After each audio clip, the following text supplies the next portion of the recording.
Welcome back to the Real News Network. I'm Paul Jay, and we're in Baltimore, and we're continuing our interview with Maryland working families. Now joining us again, quickly. First of all is Mark McLaren. He's political director for SEIU, and as I mentioned in the first part, SEIU is part of Maryland Working Families, Local 500. Also joining us is Charlie Carter. She's the executive director of Maryland Working Families. And joining us is Rebecca Mark. She's the Baltimore organizer for the group, and Dante Bishop is the policy director for Maryland Working Families. Thanks again for joining us. So you want to watch part one first, because we're going to continue that discussion, debate maybe. We're talking about this whole idea that working people should want businesses to do well because it helps create jobs, and if you're going to ask for higher wages, it's easier if the company is making more money and so on. That reflects on this fight in the Democratic Party, which means, can you defend Wall Street's interest and Main Street interests at the same time, or is there an antagonistic difference in those relationships? And that expressed itself in the fight between Clinton and Sanders. And Clinton's argument was, I'm on the side of working people, but you can also fight for Wall Street. And Sanders was saying no, and he even challenged Clinton to declare that if she became president, she would not have anyone from Wall Street in her economics department, running the Treasury and so on. So Mark, you know the stats. This idea that business doing well is good for working people. You're in a situation now where it's, 1% of the 1% have more wealth than 50 to 60% of the whole society. And I think I'm actually understating it. I'm trying to remember the number, but I think it's actually maybe closer to, it's above 60%. Right. The top 10 to 12% of the population have something like 80%. This philosophy that what's good for Wall Street, it used to be what's good for General Motors is good for Main Street, now what's good for Wall Street is good for Main Street. I mean, the facts simply don't bear it out. What you have is a completely uncontrolled form of hypercapitalism. Right. And that one of the door openers to that hypercapitalism, and I don't think you can lay it all on the Clintons, certainly, you know, if you want to get to sort of Reagan, oh, well, I think it's a continuation from Reagan. It's a continuation, and it's not about individual, you know, bad politicians. It's a phase of the system that when digitization allowed for such an expansion of globalization, American workers lost their leverage. And finance became uncontrollable. And that's partly through digitization too, because imagine doing subprime mortgages if you had to do it on with a piece of paper. Sure. Yep. And without computerization, you couldn't have algorithms. Right. So we enter a whole new phase. That whole new phase gives rise to politicians who represent the interests that are benefiting from that phase. Sure. Yes. And that starts with Reagan, and the Clinton is a line, and certainly Obama's in the same line. Not that they're all the same. There's no, they do fight. The Republicans want ultra hypercapitalism, and the Democrats want controlled hypercapitalism. But that fight in the Democratic Party is you can't say those interests are the same as working people. Right.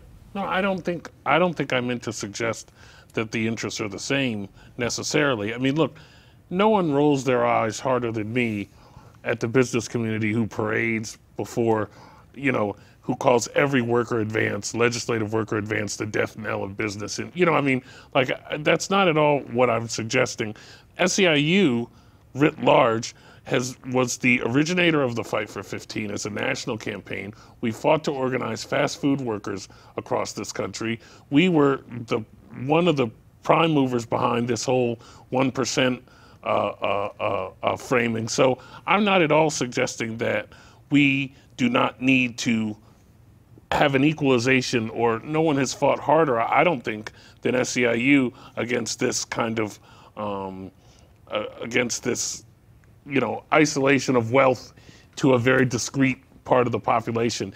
Every policy we've been pursuing on a national basis, on a statewide basis, on a local basis, has been aimed at addressing that disparity.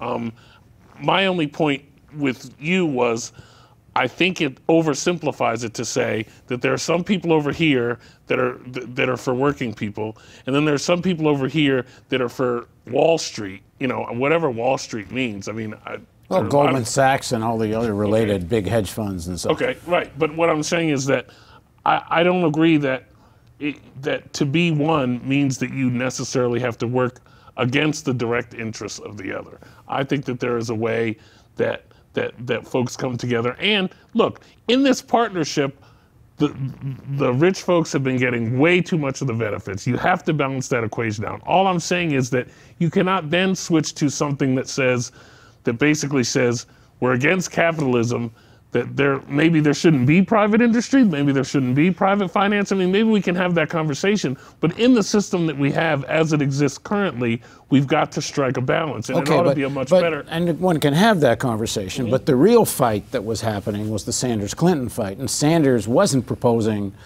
that. He was proposing some basic reforms, like single-payer health care and such. On Wall Street, breaking up big banks, much stronger legislation to Dodd-Frank, bringing back Glass-Steagall. There is a real antagonism of interest. But I'm interested how you deal with this in Maryland working families, because clearly there's some basic differences at least at the national political level. How much does this reflect itself at the Maryland level? Well, I think we're the board of Maryland Working Families, which is made up of our representatives of our affiliates, tend to be very aligned in the decisions that they make. In fact, almost 100% in alignment on most decisions when it comes to policy. I think that we're clear here in Maryland that we should not be talking about doing a $400 million tax cut for the top 2% wage earners on the earned income tax credit, as has been proposed in our state legislature, that we shouldn't at the same time be looking at cuts to programs for the poor at the same time that we're giving a $50 million tax cut to Northrop Grumman or to the Hyatt hotels. I think that we are in alignment that we need to do more to help the working people of this state. And so we push policies like our entire agenda that Dante can talk about, our women's economic security agenda, is because 80% of families in the state of Maryland depend on a woman's wages. And yet it is economic insecurity or economic instability that has continued to drive families in this state down, and that's middle class falling out of the middle class, and that's working class people falling further into poverty. Here in Baltimore, we talk about 30% of our kids being raised in poverty. That statistic should be shocking. Are you going to primary Mayor Pugh, Catherine Pugh? Are you going to primary against her because she's the one that vetoed $15? We likely will. If she doesn't do an about face, we would. She actually ran saying she wouldn't do it, and then she vetoed. She did, and unfortunately, there's going to be some accountability. Unfortunately, that happens a lot in the politics here, and that's what Working Families is all about. Just 2 weeks ago, we trained nearly 60 candidates who will be running in the elections in 2018. Many of them in primaries against more corporate Democrats or Democrats who have not made championing working families, their priority. And we're looking, and that's across the state. Everything from, looking at primaries against John Delaney to looking at people who are looking at challenging some legislators in Prince George's and Montgomery County. Would you support a non-Democratic Party candidate if they seemed like they had a shot? A Green candidate or something? Well, in fact, I don't think we endorsed Joshua Harris, but we certainly celebrated Joshua Harris. Josh Harris was the Green candidate for mayor. For mayor of last year. We did not do an endorsement in the mayor's race. I think we weren't all in alignment. Our board wasn't in alignment on who to support last year. And what was well, where was SEIU? Because she's looking at you. No, did SEIU not want to endorse Josh Harris? Well, SEIU consists of more than one local in the state. Do locals get to make up their own mind about local politics, or is that a national decision too? Well, national decisions, like federal races, come from international.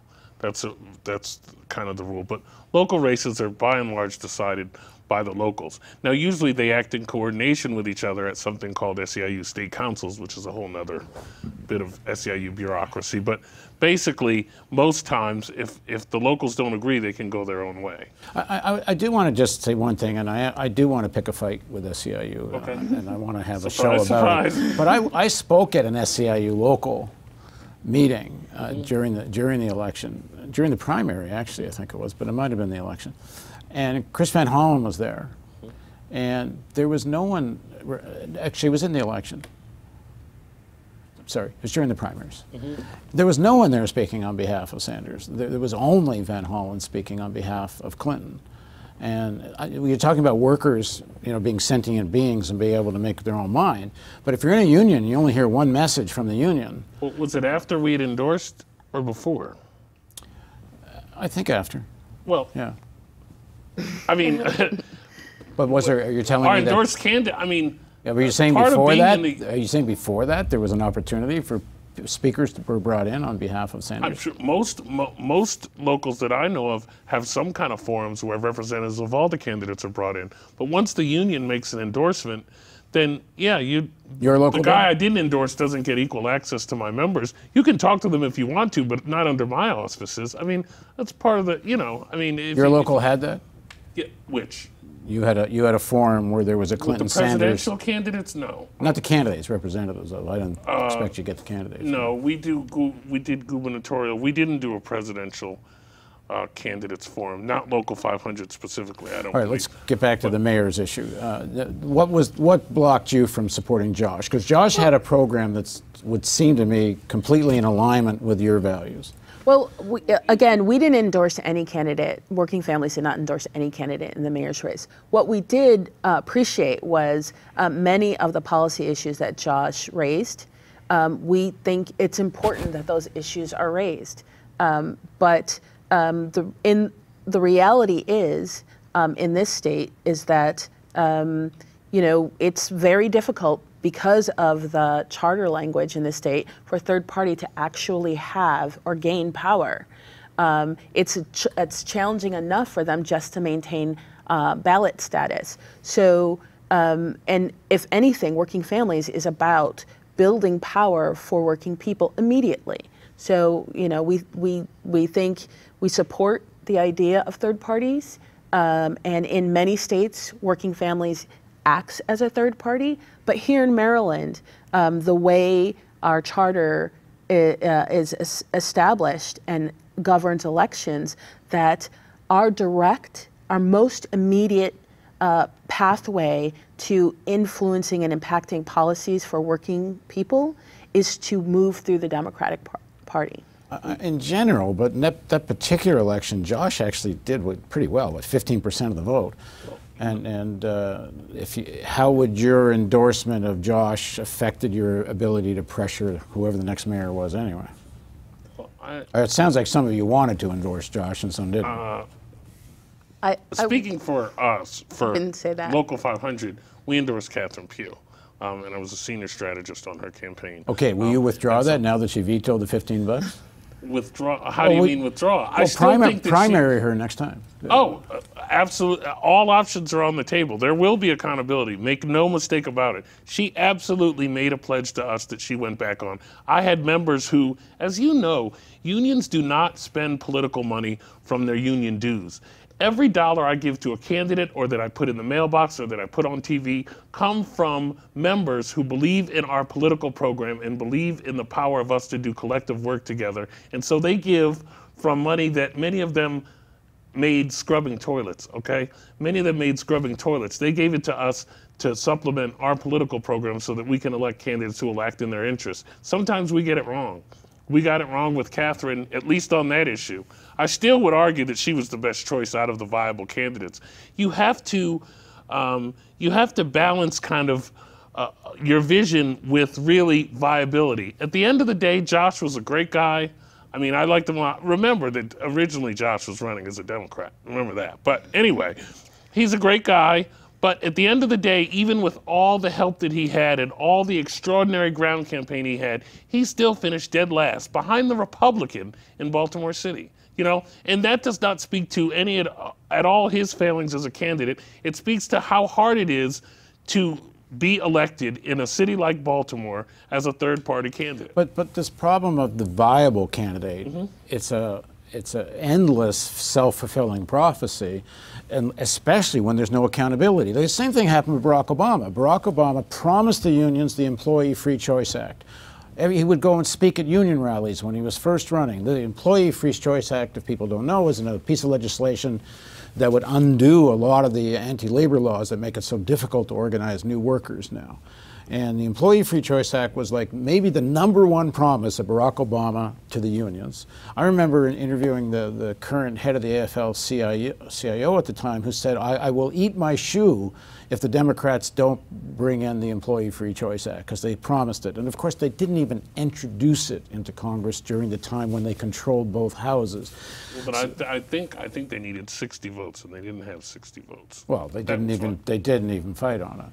Well, yeah, I agree. Agreed. I mean, I'm just saying that, you know, to put it on Obama as if, you know, at the end of the day, if Obama doesn't have 60 votes for a piece of legislation, then you don't blame Obama for that. You may blame Obama for not making sufficient use of the bully pulpit, but I think we've seen how effective the bully pulpit is. Then don't promise it in the election campaign. At least you introduce it and you fight over it. Yeah. And you rally people about it. Yeah, they didn't even introduce the thing. I think there was a question of priorities in that session, and the priority was health care, and improving the health care for tens of millions of Americans. That same health care that's now on the line because of Donald Trump and the Republican Congress. And I think, you know, I give great credence to President Obama for making the advances that we made. I mean, I don't think Obamacare is perfect, far from it. I would personally have much rather have seen Medicare for all. But I think being able to expand coverage for so many more Americans was a huge step forward. And I think that they used their political capital to do that. And you know, immediately after that, you saw a change in a turnover in the House. So there really wasn't the time to do employee free choice. I don't think you can put all of that on Obama. It took 18 months to get a health care bill out of Congress. But part of the reason for that turnover of the House is because the crisis of 07-08 was fought on the backs of workers. The bailout was a Wall Street bailout, and everybody despised it. Yeah. His entire finance team practically were from Goldman Sachs, and they shoveled, you know, endless amounts of money into the banks and not into stimulating the economy and creating more jobs. And they could have had a direct jobs program. There's any number of things they could have done. So the turnover in the House isn't just because they fought for the Affordable Health Care Act. It's because the whole crisis was dealt with in a way that working people bore the brunt of it. Well, Dante, where are you on this fight here? And you can't retreat to I'm just policy, because we're talking about policy. I don't think the Democratic president should have been pushing the Republican health care plan. So I'm with Charlie that Medicare would have been more appropriate. I'm sorry? No, it was a health care plan very close to Romney. That's, I think, the point. And it came out of the Heritage Foundation's priorities. I mean, so, you know, I think it was a missed opportunity for bold leadership from the start. And we should have had a Democratic or progressive healthcare bill, and we would all be better off today. And I think he just sort of underutilized the start of his term when he did have 60 votes. And I think we could have got more done, but I'll leave it there. Why am I being maneuvered into the right wing?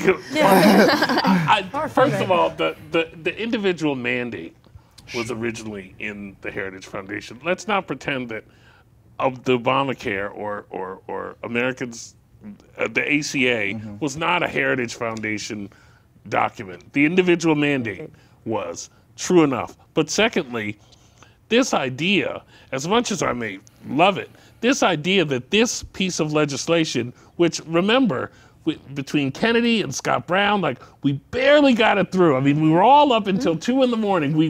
We're counting votes and, you know, pulling people from the cloakroom zone. The idea that there was something way over here that we could have done if only we would have given more speeches about it, it's ridiculous. I mean, true. This was the very best we could have gotten out of that group of members of Congress. Now, maybe you can say it's groups like Maryland Working Families whose job it is to organize the electorate so that we have a different Congress, so that there is possibility of much more progressive things. I agree with that. Because it was right-wing table. Democrats that were the real problem. And a united Republican caucus. Yeah, but if there hadn't been so many right-wing Democrats, starting with Baucus steering the whole process. Right, but then you take him out and we don't control the Senate anymore. Right. So, I mean, you can't, you know, there's got to be a balance between, you know, people fought. I feel like this is the same conversation we had with Rahm Emanuel, you know, with conservative Democrats, and then Howard Dean with the 50-state strategy. I mean, it's always a balance. It's never either this or that. It's got to be a balance. If you want only progressives in the Democratic Party, that's why when we target in Maryland, we're targeting in solid Democratic districts. Because if you only want down the line solid progressive Democrats in the United States Congress, you're going to be in the minority.